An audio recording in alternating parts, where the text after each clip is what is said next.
Last presentation, and we have Jacob Stern, who is CEO of Team Sid, leading the effort to treat GitLab co-founder Sid's osteosarcoma through personalized medicine.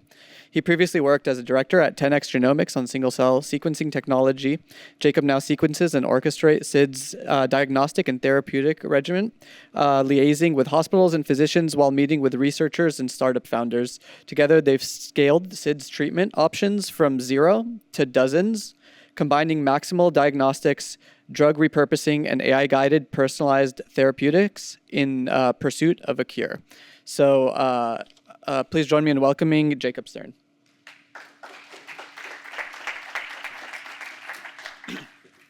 Thanks for having me, and thanks for staying till the end, everybody. So if you want to view these slides afterwards, they're up online. So Sietse is Sid's actual Dutch first name. You can go to sietse.com/cancer. And we've embedded these slides there. And then there's also a bunch of sort of links to further reading if you're so interested. So I'm going to start by sort of telling a bit of Sid's story and how this whole journey started.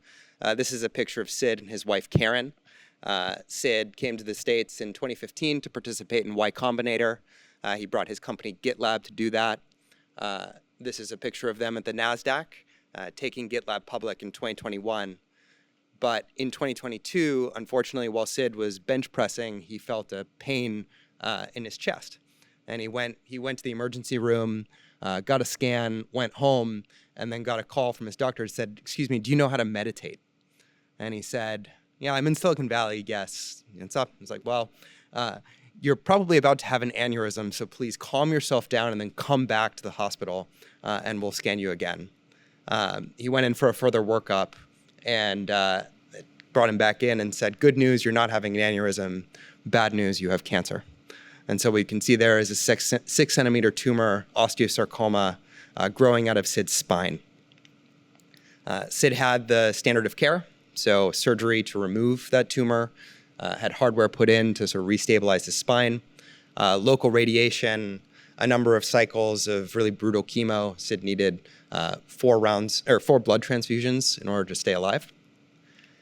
And then another interesting thing happened in 2022, which is that click chemistry won the Nobel Prize. And this is relevant because Sid's best friend, who he met in his Y Combinator batch, Jose Nieto, had started a company called Chasqui, which was implementing click chemistry in vivo to do pre-targeted drug delivery. And Sid, over time, became a large investor in Chasqui as he befriended Jose and came to understand the technology. And in 2022, the sort of scales flipped, where Sid went from a friend and large investor to a patient. And this was his first encounter with sort of what you can do outside the bounds of standard of care, where Jose and Sid worked together to do a single patient IND to get Sid access on an experimental basis to one of these treatments that was in a phase 1 trial. So this managed to put Sid in remission for a little under a year, but unfortunately in the middle of 2024, the cancer came back. So this is a local progression of high-grade osteosarcoma. And run out of the standard of care. His doctors were like, maybe there's a trial. There wasn't. He's a 42-year-old with osteosarcoma in his spine. It's pretty rare on rare on rare. And so he's like, okay, I guess I'm default dead. So Sid quit his day job, kicked himself upstairs to executive chairman of GitLab, and decided to go anywhere and talk to anyone to see what could be done to save himself. So on the left is a picture of Sid and his wife Karen at ASCO last year, and on the right is Sid getting an experimental scan in China last August. So Elliot Hirschberg, who is the bio partner at Amplify Partners, wrote a really nice piece earlier this year on Sid's journey, and he sort of coined the term that Sid went founder mode on his cancer. And broadly, this means doing maximum diagnostics, making treatments where called for, doing things in parallel, not in series, and then also scaling this approach for other people. So I met Sid about 1.5 years ago when I was a product leader at 10x Genomics. I led the spatial transcriptomics product line. And I had met Jose, that mutual friend who runs Shasky, about 10 years ago when I was leaving Palantir to start going into bio. And Jose introduced Sid and I introduced myself. I'm at 10x. We do single-cell sequencing. And Sid started explaining how he and his team were using single-cell sequencing to actually analyze and inform his cancer care. And so I got to know him through the process of helping him to present that to 10x Genomics. And so we call this maximal diagnostics. We don't call this reasonable diagnostics. There's 25 terabytes of data that have been generated and are available publicly on osteosarc.com. Please feel free to go. We've tried to make it sort of interactive and visual, but we try and sample as many modalities as we can on as large of a frequency as we can to get as broad and as deep of a picture of what's happening with Sid's biology and the cancer's biology as we can. This was a fun little anecdote at AACR this year. A team of Koreans came up to Sid sitting outside one of the conference halls and said, "Excuse me, are you Sid?" and proceeded to open their laptop and present to him a world model they had built from his single-cell data, and then suggest potential treatment paths. So it's actually been pretty fun to have this stuff in the public domain and crowdsource potential solutions as a bunch of people have engaged with this data and engaged with the story. We've also developed a number of treatment options from scratch. Some of these we have deployed. I'll tell the story of the mRNA vaccine if we have time. And some of these are things we're sort of putting on the shelf in case we need them. So we're doing a CAR-T program from scratch with Cole Roybal at UCSF. We've made a TCR-T. We're doing a binder discovery campaign from scratch for a target that's sort of uniquely expressed on Sid's cancer. I think the angriest that Sid's gotten through this journey was when one of his doctors was like, as we're considering doing a few different immunotherapies in parallel, but if it works, how will we know what cured you? He's like, that's not the point. And so the idea is just to try things and iterate faster, reason our way through combinations, and importantly, measure as we go. And so this takes a lot of effort from a clinical team and a scientific team to think about potential side effects, potential jackpot side effects, a lot of vigilance, and then also closing the diagnostic loop so that we can treat, measure, analyze, repeat, and not get stuck on something too long. And then a lot of what we're doing for Sid is very expensive, but not all of it.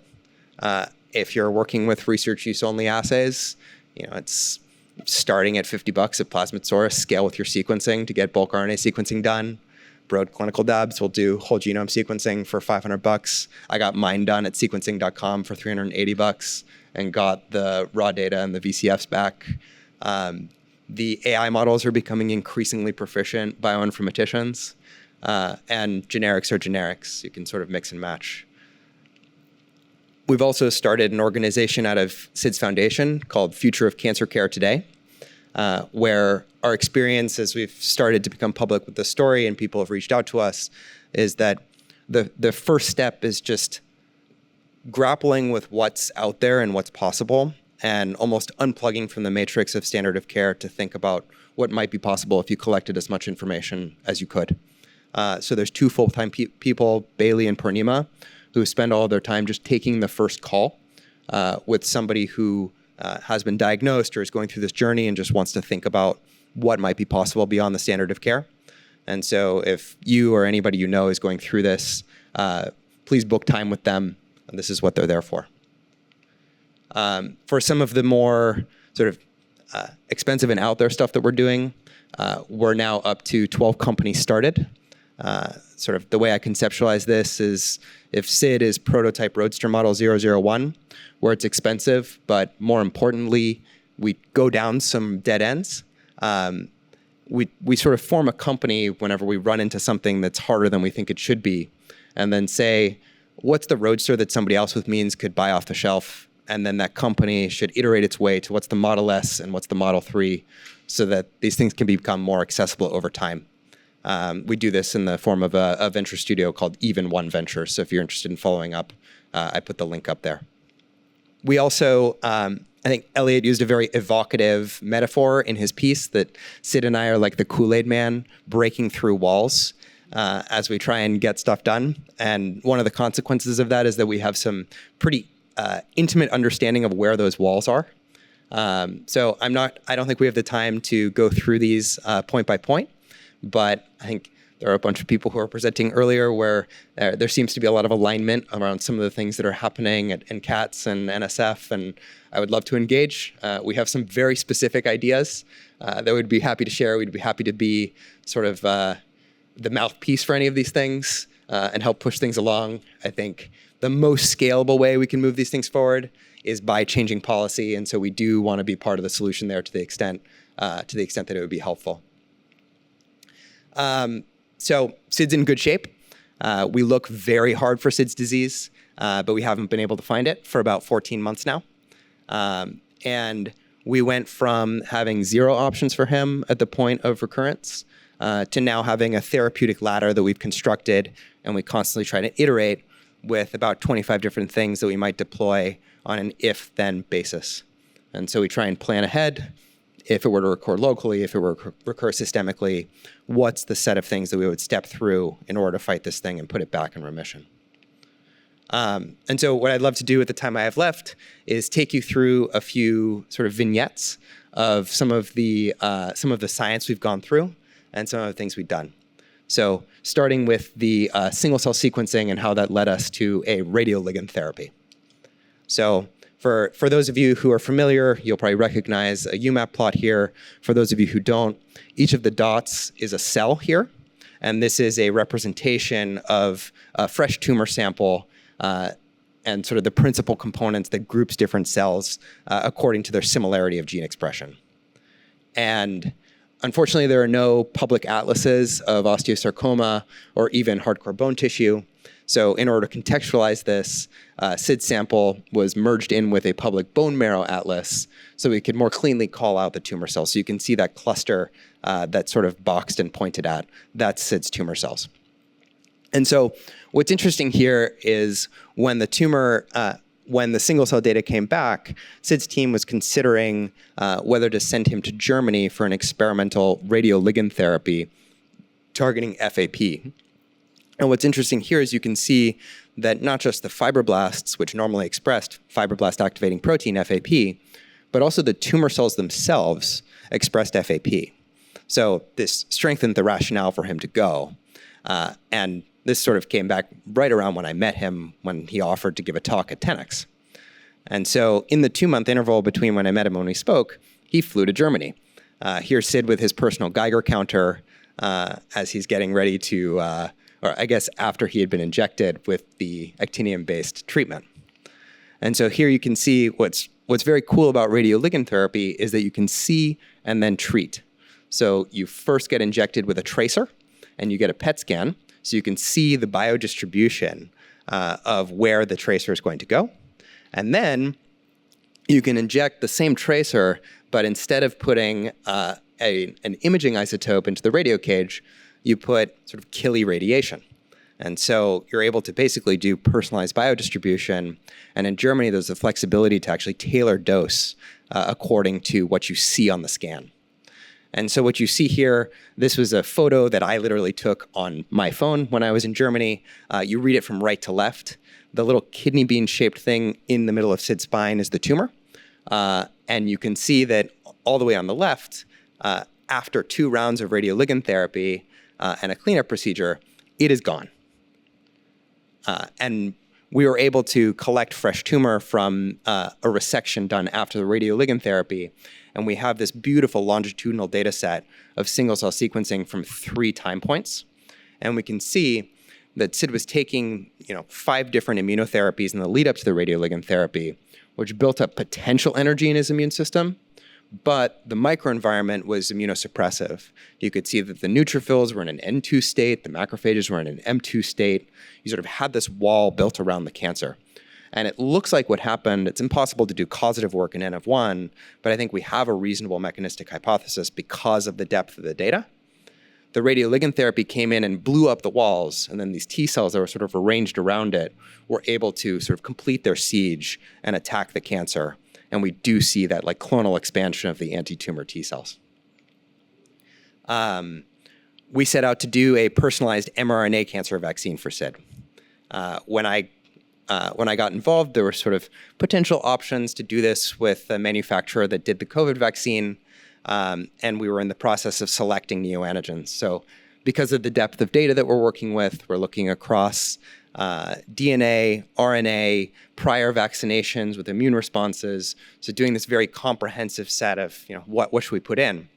And we were very fortunate to get introduced to John Cook and Jimmy Gallagher at Houston Methodist, where they have GMP capacity on site. And so we went from first conversation to first dose in Sid's arm in 6 months. And Sid had his last dose of this course about 3 weeks ago. So he was flying to Houston every 3 weeks for this, and now we've wrapped that up. We're sort of finalizing our immune monitoring and getting ready for mRNA vaccine V2, which we'll plan to administer early next year. And in the meantime, one of my first calls when I got involved with Sid's team was he was doing 3 different blood-based minimum residual disease monitoring tests every single month to check up on like the yes/no answer of, is there tumor that we can detect from his blood? But I was interested in, we're modulating his immune system. Is there some intermediate readout that we can use in order to see if we're pushing things in the right direction or not? And so I called up an old customer of mine from 10X Days, Will Hudson, who's at Baylor. I met him many years ago because he hacked my product, which is always a good sign. And we designed a longitudinal immune monitoring strategy to do a 40 marker flow panel to basically get complete blood count plus, sort the T cells, and then do a bunch of 5' single cell sequencing to look at clonotypes and phenotypes over time. And all of this data is up on osteosarc.com. So if it moves you, please download it, play with it, and let us know what you find. We made a personalized TCR-T for Sid. So with this, we used the process that went into Pact Pharma, which was a company that was started sort of in the mid-2010s, was well-funded, made it into trials, and then unfortunately the trials didn't read out positively and it went bankrupt. And then a CDMO picked it up, and then that CDMO also went bankrupt. And so one of the concierge navigators that we work with managed to get sort of their hands on the IP, and they did this from a maximally personalized approach. And so you can see here that one of the mutations, or one of the TCRs that we've designed the TCR-T against, actually did clonally expand from time point to time point. And so we're able to do deeper analysis than was even possible in the protocol and the trial that Pact Pharma did when they were building their company, because when we're working from the perspective of N of 1, we're able to just do the things that make sense. So I won't belabor the details here, but this is some of the work that went into sort of selecting the second TCR. And now this therapy, there's 2 TCRs that went into a TCR-T. It's been manufactured and it's frozen down. Hopefully we never need to use it, but it's there in case we do. Functional screening. We've done a bunch of organoid work. We worked with the Saragni lab, which was at UCLA. She's now moved to the Colorado University at Anschutz to create mini organoids from Sid's tumor and test a bunch of chemos. So if we did need to administer systemic therapy, we sort of have a sense for how we would stack rank these. And then we worked with a company called Trevera that's spun out of MIT. They have an interesting density-based analysis flow that they use on T cells to measure functional screening. And we use this to test different checkpoint inhibitors on Sid's blood. And the sort of non-intuitive thing that came out was that dostarlimab had the biggest activity on Sid's blood. That's the GSK PD-1. And so Sid's been on dostarlimab rather than Pembro, where Pembro would have been the default choice. MDM2. So from the genetic sequencing of Sid's tumor, Sid has a copy number alteration at chromosome 12, and then very high expression of MDM2 aside from that. This is plotting Sid's tumor. It's sort of transcripts per million along the x-axis, and then count of tumors along the y. So Sid's tumor is the index tumor. It's like in the 0.3% of all cancers for expression of MDM2. And so actually Michelle Cleary, who's in the audience, helped us to get access to an MDM2 inhibitor, where unfortunately the company that had control of it was not that far away from throwing away their GMP supply and stopping to keep their IP alive when we got in touch with them. And so for a while, they were just invoicing us for this so we could keep this alive and available in case we needed to use it. Last little anecdote here on a CAR-T program. So as I mentioned briefly earlier, we were working with Cole Roybal at UCSF, who is a leader in logic-gated CAR-Ts, to sort of integrate a bunch of the most cutting-edge advances in how to design and armor a CAR-T to put into a product that we could advance for Sid and also for anybody else who had the relevant antigen. And we chose B7H3, which is not a common, but not an uncommon solid tumor target, because you can see from the IHC it has high and even expression in Sid's tumor. However, on the back of the experience of going to Germany for the radioligand therapy of see and then treat, we had the idea of why don't we just do that for every target we're going after, where we try and target surfaces on the cell. And so we started asking, where could we do this for B7H3? And the answer was in Beijing. And so we flew to Beijing and enrolled Sid in a phase 1 trial where they're experimenting with a new tracer. It was an incredibly smooth experience. In this case, we went from international patient check-in and consenting through to making the compound, injecting him with it, getting imaged, and leaving with a glossy printout in 2 hours. We were early for our Peking duck reservation. And what you can see here is good news, no sign of cancer. That's great. Bad news, Sid's liver lit up 3 times as much as any of the Chinese patients who had been imaged with this tracer. And so melting the liver with a CAR-T sounds like a pretty bad idea. So we worked with Cole to pivot the program and add in a logic gate. And so now we're doing an if FAP, then B7H3 using a sniper system that Cole published with David Baker's lab at University of Washington to de-target the liver. And so we are very close to drug candidate nomination on this program, and hopefully we'll be able to open an early stage trial at some point early to mid next year. Last little anecdote is on Pennexin 3. We also looked from first principles on what would be the cleanest cell surface target for SID. And so this is looking at bulk RNA sequencing. On the x-axis is expression in SID's tumor, and on the y-axis is expression, the highest expression of any healthy tissue, as basically a proxy for where would we likely see the worst side effect. And that one that's popping off on the right is Pennexin 3, which is a channel protein involved in bone cell development. Nobody's looked at it because it's not that relevant for any other disease, but we're embarking on a binder discovery campaign so that we have binders in our pocket in case we wanted to, do another CAR-T, create another RLT, whatever it is. So thank you very much for your attention. Happy to take questions. Happy to talk with any of you about anything. If any of this resonates with you, if there's policy things to do together, we're eager to sort of advance this way of doing things for other patients, because this is what I hope is possible for myself someday too. So thank you again.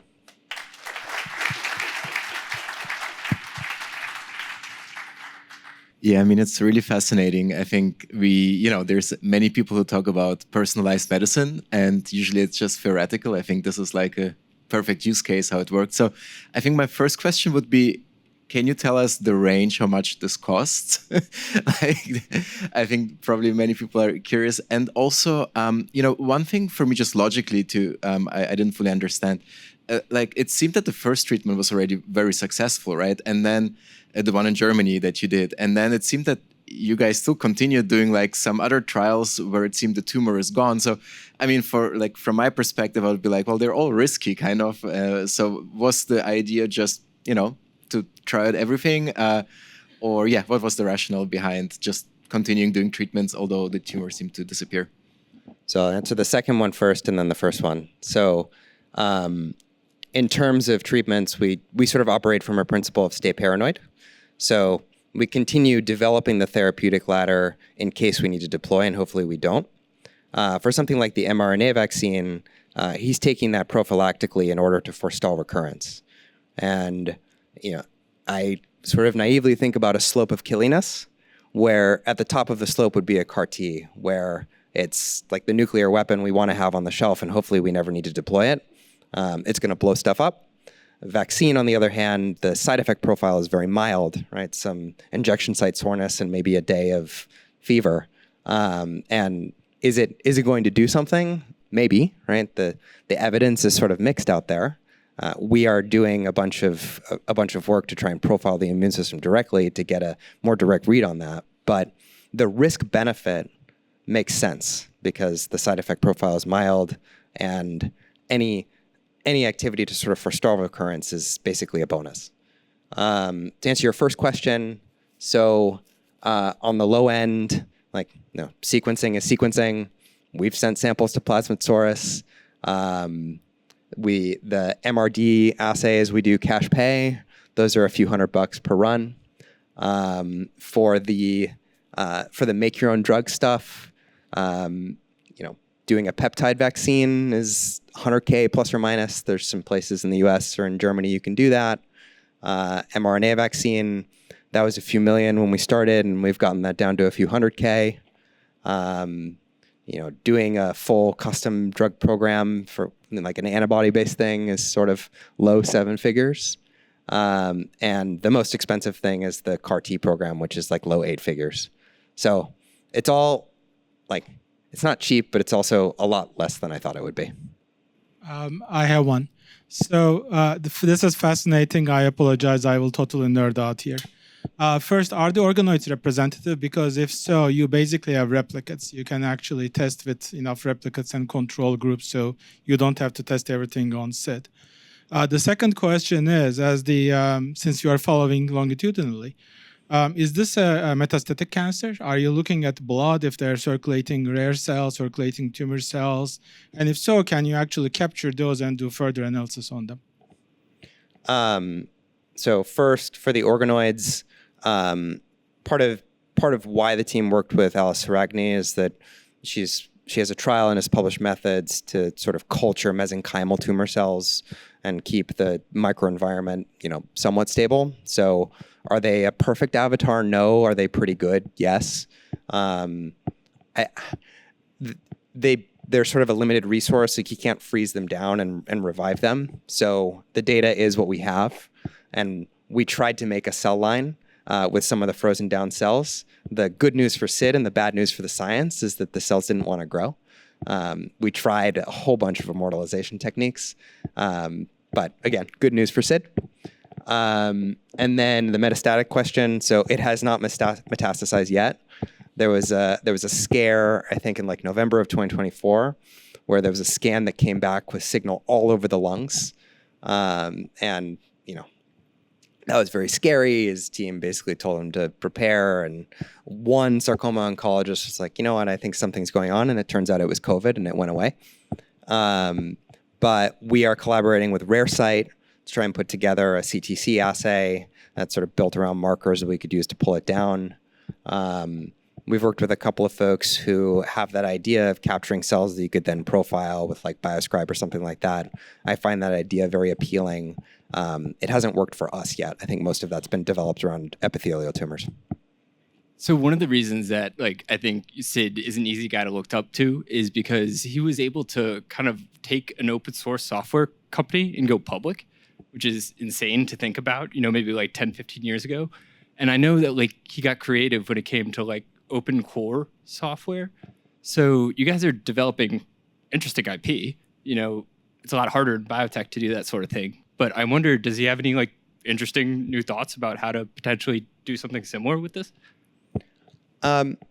So with the even one side, we're doing something analogous to what he's done with Open Core Ventures, where we're starting companies around processes. And so we're not taking bets on science. We're trying to say, can you systems integrate science that's already there and make it possible for a patient today and get into a patient in under a year? And so we'd sort of keep the company small and focused by design to try and iterate each idea as much as possible, as fast as possible. This is very refreshing perspective from traditional drug discovery where you need to have a big enough market. And I wonder how you guys navigate, because ideally and probably genetic analysis we can get more and more accurate to who everyone's driver is in their individualized tumor. At the same time, I suppose a lot of these you run into problem where you don't even know the safety, and how do you navigate like the risk and reward when you try more experimental versus non-experimental, and how do you then thus make this personalized path available for most people? So I've come to draw a distinction between knowledge and evidence, where evidence is the provenance of clinical trials, where it operates at the scale of populations. It's the right way to think about population-level decisions, but the problem is that evidence is expensive and time-consuming to collect, and as a society, we kind of have to pick our spots on what evidence we choose to collect. Knowledge is, let's generate as much data as we can about, in this case, the person in front of us, think in a Bayesian fashion, start with the evidence base as our priors, and then update our priors based on what we learn about the patient directly, in this case, Sid. And some of that data generation might be animal models, some of that data generation might be organoids, whatever it is. Some of it might be, tissue-specific profiling, et cetera. I think there was one more point I wanted to make, and I lost my train of thought. Maybe I'll come back to it. But I think the knowledge versus evidence dichotomy is sort of core to how we're thinking about this. Oh, the other thing, Sid is very explicit that he would rather die from treatment than disease. And so his personal risk tolerance is very high. And our experience has been that the risk tolerance of a given institution at which we're seeking treatment is on the other side. And so any given patient's risk tolerance is probably going to be somewhere in between the institutional risk tolerance and SIDS. But I think through the agency that Sid and the team brings to this process, we're able to bring Sid's personal risk tolerance into the decision-making process. And we've been able to find a way to have that be respected. 2 questions. One, does Sid have any kind of health insurance, or is this totally outside of the system? And if you're totally working outside of the system, fine. But if you're working within certain systems, what has been kind of the most surprising kind of access operations thing you've all discovered? And then second, what if Sid just gets hit by a car or something like that? You're doing a lot of focus on this, but in the prevention, do you ever think of that, or is that just random? So first question, he does have insurance, and I'd say insurance covers a surprising amount. Most of what we do is totally out of pocket. I think there's a question of the sort of physicians and clinics, et cetera, who are willing and able to act in this way. And I think we try to equip the team, and now some of the companies are sort of scaling this approach to say, can we present a knowledge base, a patient-specific knowledge base that has a rationale for why a given treatment or treatment combination is likely to work, and use that to make a case to their insurance provider. Some of the physicians we work with sort of have a practice of doing this, making compassionate use requests or off-label requests. With mixed results, but it's definitely something we're interested in, and how can we make that more streamlined and get insurers more interested in thinking this way? And then what if Sid got hit by a bus? That would suck. We do, he had an episode last year where his hardware got infected. And then he's had avascular necrosis in his hips. And so we have dealt with some of the survivorship stuff. And we do take a similarly maximalist approach to those too. Wow, what a journey. I have a question regarding the engineering of the steps of receiving therapeutics. If you step back this journey and you make, you want to sort of re-engineer the steps of receiving these therapies, go, no-go decisions. Is there any insight you can share with us that would make the combination of these therapies more efficacious from the scientific viewpoint of eliminating resistance to therapies? And is there any insight you can share with us? think it's pretty hard to Monday morning quarterback because you can't go backwards and try other things. I would say if we were starting from scratch, this is a very mundane insight, but like the initial tumor resection, that was handled the way it's always handled, which is that the tumor tissue got dropped in a jar of formalin and embedded in paraffin wax.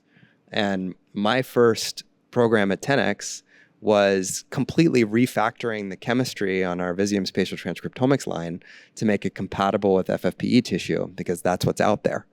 So we switched from RT-based to probe-based approach. And it's just worse for the genetic material. It reduces the optionality. So the first thing would be, do the hostage negotiation, which we did do later, to collect as much fresh tissue as possible, and then biobank it under Sid's custody so that we had the freedom to send it wherever we wanted. So like very mundane thing, but that's actually kind of the most important thing because it sets everything else up. And then all of the like optionality and decisions is downstream of data, because in the absence of personalized data, you're with the priors, and then standard of care is standard for a reason. Start there. So get all the data. Thank you so